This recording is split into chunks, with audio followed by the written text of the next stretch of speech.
명절 아침에 또 하나님의 은혜를 사모해서 이 새벽에 예배 자리 앞에 나오신 모든 성도님들께 하나님과 우리 주 예수께서 주시는 은혜와 평강이 가득하기를 주의 이름으로 축원합니다. 오늘은 히브리서 2장을 전하도록 하겠습니다. 1장에서 그 천사들보다 훨씬 뛰어나신 예수님에 대해서 이 히브리서 기자가 계속해서 우리에게 말씀을 전해 주었습니다. 오늘 2장을 시작하면서 1절에서 4절까지 어떤 내용을 말씀하시냐면 이런 내용을 이제 우리에게 주고 있어요. 천사들을 통해서 전해진 하나님의 말씀이 있습니다. 천사들은 하나님의 말씀을 그의 백성들에게 전하는 역할을 했었습니다. 천사들을 통해서 하나님의 말씀을 전해졌고 그 말씀을 이제 이스라엘 백성들이 받아야 되는데 그 말씀을 순종했을 때 아니면 순종하지 아니했을 때 그에 합당한 보응을 하나님이 하셨습니다. 순종하는 백성들에게는 하나님께서 복을 주셨고 하나님의 말씀을 계속해서 거역했을 때는 하나님께서 그 이스라엘 백성들을 심판을 하셨어요. 그러니까 이웃 민족의 침입을 받게 하시거나 또 기근이 들게 하거나 여러 가지 그 고난을 그 백성들에게 허락하셔서 말씀을 받는 이스라엘 백성들에게 합당한 그 보응을 하셨습니다. 천사들을 통해서 주신 말씀도 이렇게 하나님께서 보응을 하셨는데 그 3절 4절의 내용을 보면 그 구원에 관해서 예수님께서 오셔서 하나님의 뜻을 그 백성들에게 전했고 그리고 예수님의 말씀을 받은 사람들이 또 주변 사람들에게 전했을 뿐만 아니라 하나님께서 친히 그 말씀에 대해서 증언을 하셨다, 이런 말씀을 전하고 있는 거예요. 하나님께서 친히 하나님께서 베푸시는 놀라운 능력과 기적과 표적과 이런 여러 가지 방법을 통해서 하나님의 말씀을 하나님이 직접 증언하셨는데 천사들을 통해서 주신 말씀에 대한 보응을 하셨는데 하물며 하나님께서 직접 이렇게 증언하신 이 말씀에 대해서 따르는 순종하는가에 따라서 어찌 보응을 하지 않겠느냐, 이런 말씀을 하시는 것이죠. 그러니 예수 그리스도를 통해서 주어진 이 복음, 그 구원의 메시지를 받아들이는 자와 받아들이지 않는 자에 대한 그 보응이 어찌 없겠습니까? 반드시 그에 합당한 보응이 있을 것이니 그 구원의 메시지, 예수 그리스도를 통해서 구원을 얻게 된다는 그 메시지에 대해서 반드시 순종하라, 그런 이제 그 교훈을 우리에게 주는 것이죠. 그러니까 예수가 아닌 다른 것에 마음을 빼앗기지 말라는 뜻입니다. 특히 1장에서 천사 숭배라고 하는 그런 잘못된 그 행위에 대한 지적이 있었는데 예수가 아닌 그 무엇도 경배의 대상이 되지 못하니 오직 예수 그리스도를 잘 믿어서 하나님의 백성으로서 구원받은 자로서 그런 누리는 은혜들을 누렸으면 좋겠다 하는 그런 마음을 담아서 우리에게 주는 교훈인 것이죠. 여러분, 이렇게 하나님께서 가지고 계신 그 뜻을 이루기 위해서 그 계획들을 그의 백성들에게 이렇게 증언하십니다. 그리고 하나님의 뜻에 따라서 그 계획들을 반드시 이루십니다. 그 말씀을 따라서 순종하는 자에게는 순종에 합당한 보응을 하시고 그 말씀을 어기는 자들에게는 불순종하는 자들에게 합당한 그 보응을 반드시 내리십니다. 그래서 이 구원에 관한 메시지에 관련해서 예수 믿는 믿음을 잘 지키는 사람들에게는 의인 삼아주시고 하나님의 자녀 삼아주시고 천국에서 영원토록 하나님과 함께하는 삶을 누리는 그 보응을 하실 것이고, 예수님을 거부하고 다른 어떤 무엇인가를 경배하면서 하나님의 말씀에 불순종하는 사람들에게는 저주하시며 심판하심으로 그 합당한 보응을 내리실 것입니다. 우리는 어떤 길을 따라야 되겠습니까? 당연히 그 하나님께서 우리에게 주셨던 복을 받는 그 말씀에 순종하는 그런 그 삶을 살아야 되지 않겠습니까? 여기 모든 우리 성도님들께서는 그 예수님을 가슴에 품고 예수님만을 따르는 그런 삶을 살아가서 하나님이 주시는 그런 그 축복의 그 보응을 받으시는 은혜를 누리시길 바랍니다. 우리를 유혹하는 것들이 너무 많습니다. 예수님을 믿지 못하도록, 예수님을 잘 따르지 못하도록 우리 안에 있는 욕심을 자극을 해서 예수님을 따르지 못하도록 하는 일들이 너무 많습니다. 또한 때로는 우리 마음에 두려움을 심어줘서 이 길이 과연 맞는가라고 하는 의심을 품게 해서 예수님을 따르지 못하게 하는 일들이 너무 많습니다. 그러한 것들에 현혹되거나 낙심하지 마시고 우리의 구원자가 되시는 예수님만을 가슴에 품고 영원토록 하나님과 동행하는 삶을 누리시는 은혜가 있기를 주의 이름으로 축원합니다. 이제 또 5절부터는 무슨 내용이 나오냐면 5절을 시작하면서 이렇게 말씀하고 있습니다. 하나님이 우리가 말하는 바 장차 올 세상을 천사들에게 복종하게 하심이 아니니라 이렇게 전하고 있습니다. 다시 천사들과 예수님에 대한 주제로 다시 넘어오고 있는데 그 천사들보다 훨씬 뛰어나신 분이 예수님이라고 하셨잖아요. 천사들에게 하나님께서 내 아들이다 라고 표현한 적이 없었어요. 하나님께서 내 아들이다 라고 하는 표현을 하신 분은 예수님이셨죠. 그래서 다시 예수님과 천사들에 대한 주제로 이제 넘어왔는데 그 6절, 7절, 8절에 보면 이제 그 어떤 내용이 기록되냐면 8절 한번 보십시오.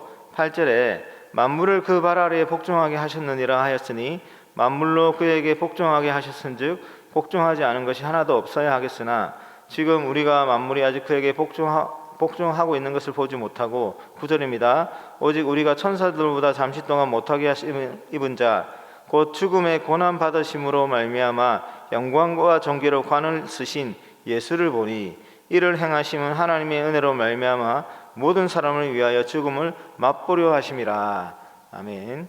예수님께서 천사들보다 잠시 동안 천사들보다 훨씬 못한 그런 상태에 그렇게 놓여지게 되었 사실을 기록하고 있습니다. 즉, 그 십자가에 못 박히셔서 죽으신 그 사건, 하나님께 버림을 받은 것처럼 보여지는 그 사건을 두고 천사보다 잠시 동안 못한 존재가 되었다라고 하는 그 표현을 쓰고 있어요. 그런데 그것으로 마무리하는 것이 아니라 그렇게 되었다가 다시 그 영광과 존귀로 관을 쓰신 예수라고 하는 표현을 다시 하고 있는 것이죠. 사람들이 자꾸 착각을 하는데 예수님께서 십자가에 매달려 죽으신 것을 자기의 죄 때문이라고 그렇게 주장하는 사람들이 많았습니다. 왜냐하면 그 구약 성경에 나무에 달린 자는 저주받은 자라고 그렇게 기록되어 있거든요. 죄를 짓고 저주받은 자를 나무에 달아야 되는 그런 그 계명들이 있었습니다. 그래서 예수님께서 그 십자가 나무에 달리셨잖아요. 그래서 그것은 자기 죄 때문에 달린 것이 아니냐라고 그렇게 주장하는 그런 세력들도 있었습니다. 오늘 이 기자가 예수님께서 천사들보다 잠시 동안 못한 존재가 되어 그 사건, 즉 십자가에서 달려서 죽으신 그 사건은 9절 마지막에 모든 사람을 위하여 죽음을 맛보려 하심이라, 이 목적 때문에 십자가에서 그렇게 달려 죽으셨다라고 알려주고 있는 것이죠. 자신의 죄 때문이 아닌 거예요. 천사보다 못한 존재이기 때문에 십자가에 달리신 것이 아니에요. 모든 사람을 위하여 죽음을 맛보기 위해서 이 십자가 형틀에 달리신 것입니다. 즉 죄를 갖고 있는 모든 사람들, 모든 인류는 다 죄인입니다. 그 죄의 결과가 죽음인 것이죠. 그 죄에 대한 그 보응이 죽음이고 죄에 대하여 가해지는 그 형벌이 죽음인데, 예수님께서는 그 모든 사람이 가지고 있는 그 죄의 결과인 그 죽음을 당하시기 위해서 이 십자가라고 하는 이 형틀에 달린 것이죠. 그 목적 때문에 달린 것이지 예수님께서 천사보다 못한 자이거나 예수님께 어떤 죄가 있거나 해서 이 십자가에 달린 것이 아니다라고 하는 것을 알려주고 있습니다. 그런데 왜 이 맛보다라고 하는 표현을 썼을까요? 맛보다. 죽는 것을 두고, 십자가에서 죽은 그것을 두고 왜 맛보다라고 하는 표현을 썼을까요? 그것은 이 죽음으로 끝이 아니기 때문에 그렇습니다. 예수님께서 죽음으로 그 십자가에 달려서 죽어서 그냥 끝나는 것이 아니잖아요. 만약에 예수님께서 십자가에 달려서 죽는 것으로 그 인생이 끝이 났다면 우리를 위한 대속자의 자격이 주어지지 않는 것이죠. 예수님의 죽으심은 우리 죄를 대속할 만한 가치가 사라져 버리는 거예요. 예수님은 다시 부활하실 것입니다. 그렇기 때문에 여기서 예수님의 죽음에 대해서 죽음을 맛보려 하십니다, 이런 표현을 쓰고 있는 것이죠. 여러분, 그 예수님께서 십자가에 죽으심은 본인에게 어떤 죄가 있거나 아니면 천사보다 못한 자이기 때문에 그렇게 죽으심이 아님을 꼭 기억하시고, 우리 대신에 그 죽음을 당하시기 위해서 죽으셨다라고 하는 그 은혜를 항상 가슴에 품고 살아가시는 은혜가 있기를 주의 이름으로 축원합니다. 그러면서 계속해서 이제 그 예수님과 그 천사를 비교하면서 예수님의 죽음에 대한 이야기를 계속해서 해 나가고 있습니다. 그러면서 또 어떤 표현을 쓰고 있냐면 14절을 한번 보십시오. 14절에 자녀들은 혈과 육에 속하였음에 그도 또한 같은 모양으로 혈과 육을 함께 지니심은 죽음을 통하여 죽음의 세력을 잡은 자 곧 마귀를 멸하시며 또 죽기를 무서워함으로 한평생 매어 종로로 타는 모든 자들을 놓아주려 하심이니, 이렇게 또 전하고 있습니다. 예수님께서 십자가에 달려서 죽으셨는데 거기 왜 죽으셨는지를 또 14절 15절에서 두 가지를 또 이유를 우리에게 알려주고 있습니다. 한 가지는 죽음을 통하여 죽음의 세력을 잡은 자 마귀를 멸하시기 위해서입니다. 또 한 가지는 죽기를 무서워함으로 한평생 매어 종로로 타는 모든 자들을 놓아주려 하심이다. 이런 고백을 하고 있습니다. 하나님께서 사람을 만드셨고 사람이 하나님께 범죄함으로 말미암아 이 마귀의 종이 되어 버렸어요. 죽음, 죄로 말미암아 들어오는 이 사망, 그 권세 아래에 놓여서 꼼짝달싹 못하는 그런 그 마귀의 종이 되어 버렸습니다. 그래서 죽음이라고 하는 것 때문에 두려워서 죽음이 이끄는 대로 우리는 끌려가는 거예요. 마귀의 종이 되어서 마귀가 이끄는 대로 우리는 그 마귀의 그 유혹에 거역하지 못하고 그것을 그 두려움을 극복하지 못해서 끌려가는 거예요, 여러분. 그런데 예수님께서 그것을 해결하기 위해서 직접 그 죽음을 당하신 것입니다. 그래서 죄와 사망의 권세를 완전히 깨뜨리셔서 마귀를 멸하셨으니 이제 그 마귀의 권세 아래 놓여서 마귀에 끌려서 살아가는, 마귀에 끌려서 저주받은 그 인생으로 끝이 날 그의 백성들의 삶을 완전히 풀어주신 것이죠. 그 권세, 죄와 사망의 권세를 깨뜨리고 그 권세 아래 놓여있는 그 백성들의 삶을 자유하게 만들어 주시기 위해서 예수님께서 십자가에 달려서 죽으셨는데, 그 일을 하기 위해서 그 우리들의 이 육체를 입고 이 땅에 오신 것입니다. 예수님께서 육체를 입고 이 땅에 오신 사건을 우리는 성육신이다라고 표현하고 있습니다. 그래서 성육신으로 오신 목적이 하나가 바로 우리 육체를 입은 모든 사람들이 받아야 되는 그런 벌이 있는데, 신으로서는 그 벌을 받을 수가 없어요. 신에게는 죽음이 없습니다. 신이 죽는다면 그건 신이 안 되는 것이죠. 그래서 예수님께서 육체를 입은 존재들이 받아야 되는 그 벌을 대신 받기 위해서 이 땅에 오신 거예요. 그 벌을 대신 받아야 육체를 입은 자들이 죄의 종에서, 마귀의 종에서 풀려날 수 있기 때문에 육체를 입고 이 땅에 오신 것입니다. 그래서 육체가 받아야 되는 모든 고통을 다 받으신 것이죠. 여러분, 이 그 죄에 대한 값이라고 할 때, 죄에 대한 벌이라고 할 때 어떤 죄를 지었는데 벌을 받는다고 하면서 어떤 감옥에 갇힌다거나 하지 않습니까? 그런데 우리가 죄에 대한 마땅한 어떤 벌을 받는데 그 벌이 고통이 없다면 그것이 벌이 되겠습니까? 아픔이 없다면, 괴로움이 없다면 그것이 벌이 될까요? 벌이 되지 않습니다. 그래서 예수님께서는 육체를 입고 오셔서 육체를 입은 존재들이 받아야 되는 모든 벌을 다 받으시고 극심한 고통까지 다 겪으셔야 했습니다. 십자가에서 달리시고 또 십자가에 달리시기 전에 채찍으로 맞으시고 사람들에게 거절당하시고 배반당하시고 육체와 마음이 얻을 수 있는 고통은 모조리 다 받으셨습니다. 그리고 실제로 괴로워하셨습니다. 만약에 그 순간에 신적인 능력을 사용하셔서 매를 맞았는데도 고통이 없고 피를 흘리는데도 아픔이 없고 사랑하는 사람들에게 배반을 당하는데도 마음의 고통이 없는 그런 신적인 능력을 사용하셨다면 그거는 벌이 될 수가 없어요. 그래서 예수님께서는 우리들의 죄를 대속하기 위해서 받아야 되는 그 고난을 당하실 때는 한순간도 신의 능력을 사용하지는 않으십니다. 연약한 육체를 입은 자들이 그 벌 앞에 무기력하게 모든 고통을 받아야 하는 것과 동일하게 육체를 입고 육체를 입은 자들이 받아야 되는 모든 고통을 동일하게 다 받으셨습니다. 죽음까지도. 그렇게 하면서 그 모진 고통 속에서 죽음을 맞이하셨던 것이죠.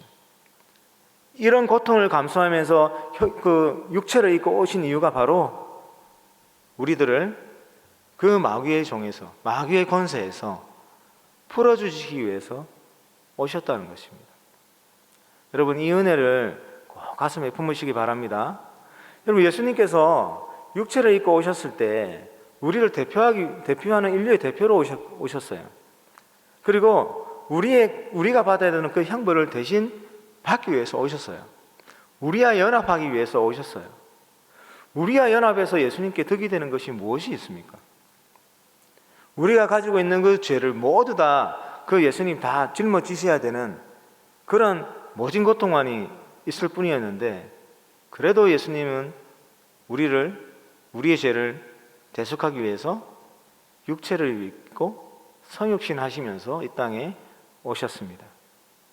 이 예수님을 가슴에 품고 예수님을 통해서 구원의 메시지를 주신 그 하나님의 은혜를 기억하면서 하루하루 살아가시는 은혜가 있기를 주의 이름으로 축원합니다. 그리고 또 무슨 내용이 있냐면,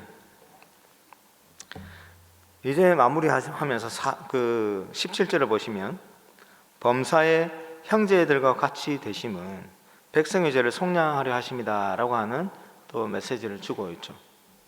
예수님 조금 전에 이제 그 설명했던 내용을 이 한 구절로 종합하고 있습니다. 예수님께서 범사에 우리들과 같이 되셨다는 거예요. 우리들을 형제라고 표현하고 있습니다. 어저께 말씀드렸지만 우리가 예수를 믿을 때 예수님이 받게 되는 어떤 신분적인 어떤 위치, 그리고 예수님이 나중에 누리게 되는 어떤 하나님이 주시는 어떤 그런 영광스러운 어떤 그런 은혜들을 성도들도 그 은혜에 동참한다고 말씀드렸죠. 그래서 예수님도 하나님의 아들이고 예수님을 믿는 우리들도 하나님의 자녀가 되는 거고, 그러면 예수님과 우리 성도들은 어떤 관계가 되는 겁니까? 형제가 되는 것이죠. 친히 그 형제라는 표현도 써주고 계시는 거예요. 그래서 이 예수님께서 범사의 형제들, 곧 우리 성도들과 같은 모양으로 이 땅에 오신 것은 우리들이 가지고 있는 그 죄를 속량하기 위해서 오셨다라고 이제 정리를 내리고 있습니다. 사랑하는 성도 여러분, 예수님을 생각할 때 그 십자가에서의 그 대속의 죽으심의 그 은혜, 그리고 부활하심으로 말미암아 그 죄의 권세를 깨뜨리신 그 은혜들을 우리는 참 많이 기억하고 생각하며 그렇게 은혜를 참 많이 받고 살아가고 있습니다. 그런데 우리가 또 성육신의 은혜를 생각하면 그 은혜가 또 얼마나 놀라운지 모릅니다. 성육신이라고 할 때 예수님께서 그 모본을 우리에게 보여주셨는데 우리의 모습으로 우리의 삶의 현장으로 들어오신 것이에요. 범사의 모든 부분에 있어서 우리와 같은 모양으로 우리의 삶의 현장 속으로 들어오셔서 우리가 처해지는 그 모든 종류의 어떤 일들을 예수님께서 동일하게 겪으시는 것입니다. 우리와 다른 곳에 살지도 않으셨고요, 우리와 다른 것을 드시지도 않으셨고요, 우리는 고통받고 있는데 예수님은 그 고통으로부터 벗어나서 자유함을 누리시면서 그렇게 살지도 않으셨고, 그의 백성들은 심적으로 아파하고 절규하는 그런 가운데서 예수님은 동떨어져서 그 고통과는 전혀 상관없는 그런 삶을 살지도 않으셨습니다. 동일하게 우리의 삶의 현장에 들어오셔서 우리와 동일한 모습을 가지고 동일한 음식을 드시면서 동일한 환경 속에서 동일하게 마음의 상처를 안고 동일하게 세상의 그 악한 그 현상 가운데서 동일하게 고통을 받으시면서 그렇게 살아가셨던 거예요. 단 한순간도 우리와 동떨어진 삶을 살지 않으셨습니다. 세상에서 부귀 영화를 누리는 그런 존재가 거하는 그런 거처로 가지도 않으셨습니다. 만왕의 왕께서 하나님 하늘의 보좌를 버리시고 이 땅에 내려오셔서 이 땅에서 조금 더 좋은 자리로 가신 것도 아니었어요. 가장 낮은 곳에 오셔서 이 죄인된 이 육신을 입은 우리 사람이 받아야 되는 그 모든 그 고난들을 고스란히 다 감당하시면서 그렇게 우리와 함께 해주셨습니다. 이런 분이 바로 우리가 믿고 따르는 우리의 주님이 되십니다. 여러분들은 이런 주님을 두고 누구를 따르시겠습니까? 우리와 동떨어져서 저 먼 곳에서 명령만 한다고 하는 그런 신을 따르겠습니까? 아니면 능력은 없는데 사람 중에 좀 더 뛰어나다고 하는 그런 사람을 우상으로 여기는 그런 존재를 따르겠습니까? 만왕의 왕이 되시면서 그 왕의 보좌까지도 내려놓으시면서 우리의 고통을 해결하기 위해서 우리의 자리로 들어오신 우리 주님 예수님, 얼마나 이런 예수님께서 우리의 주님이 되신다는 사실이 얼마나 감사한지 이 성육신의 사건을 묵상할 때마다 새롭게 계속해서 그 은혜가 마음속에서 솟아오르는 것을 경험하게 됩니다. 우리 육체를 입고 우리에게 오신 그 예수님을 찬양하시면서 예수님과 동행하는 삶을 살아가시는 은혜가 있기를 주의 이름으로 축원합니다. 이제 말씀을 정리하겠습니다. 예수님께서는 천사보다 훨씬 뛰어나신 분인데 이 천사에게 경배를 받으실 분이시죠. 그래서 우리의 경배의 대상은 예수님이십니다. 그런데 사람들은 우리가 예수님을 따르지 못해서 공격하는데 그 공격하는 그 내용 중에 하나가 그 예수님은 자기의 죄로 죽었다라고 하는 그런 사실을 그 주장하는 세력들도 있었던 거예요. 예수님 천사보다 못한 존재고 봐라, 그 천사보다 못한 존재이기 때문에 저 십자가에 달려서 죽으신 것 저걸 봐라, 그런 공격들이 있었지만 예수님께서는 그렇기 때문에 십자가에 달려 죽으신 것이 아님을 기억하십시오. 예수님께서 십자가에 달리신 것은 우리를 꽉 묶고 있었던 그 마귀의 권세를 무너뜨리기 위해서 오셨던 것이고, 그 마귀의 종으로서 죽음이 주는 두려움에 갇혀서 일평생 마귀의 종으로서 비참하게 살았던 우리를 그 종에서 구원하시기 위해서 오셨음을 기억하시면서 주님과 동행하는 그런 구원의 은혜를 누리는 삶을 살아가시기를 주의 이름으로 축원합니다. 하나님 아버지 감사합니다. 오늘도 저희들의 눈을 뜨게 하여 주셔서 하나님이 창조하신 새로운 날을 살아가게 하시니 감사합니다. 오늘 하루 살아갈 때에 부질없는 것들에 그 유혹되지 않게 도와주시고 오로지 우리를 구원하여 주신 그 예수님만을 잘 따르며 살아갈 수 있도록 도와주시옵소서. 예수님께서 우리의 죄를 구하시기 위해서 우리와 같은 모양을 가지고 이 땅에 오신 사건 기억하게 하여 주시고 우리의 죄를 또 사함받게 하기 위해서 십자가에 달려 죽으신 사건을 기억하게 하여 주셔서 이 예수님만을 잘 따르며 예수님을 가슴에 품고 예수님을 믿는 자에게 주시는 그 하나님의 놀라우신 은혜를 기억하며 하루하루 살아갈 수 있도록 축복하여 주시옵고 또 그러한 예수님을 우리 주변에 잘 전할 수 있도록 하나님 아버지 함께하여 주시옵소서. 이 모든 말씀을 예수님의 이름으로 기도드리옵나이다. 아멘. 하늘에 계신 우리 아버지의 이름을 거룩하게 하시며 아버지의 나라가 오게 하시며 아버지의 뜻이 하늘에서와 같이 땅에서도 이루어지게 하소서. 오늘 우리에게 일용할 양식을 주시고 우리가 우리에게 잘못한 사람을 용서하여 준 것 같이 우리 죄를 용서하여 주시고 우리를 시험에 빠지지 않게 하시고 악에서 구하소서. 나라와 권능과 영광이 영원히 아버지의 것입니다. 아멘.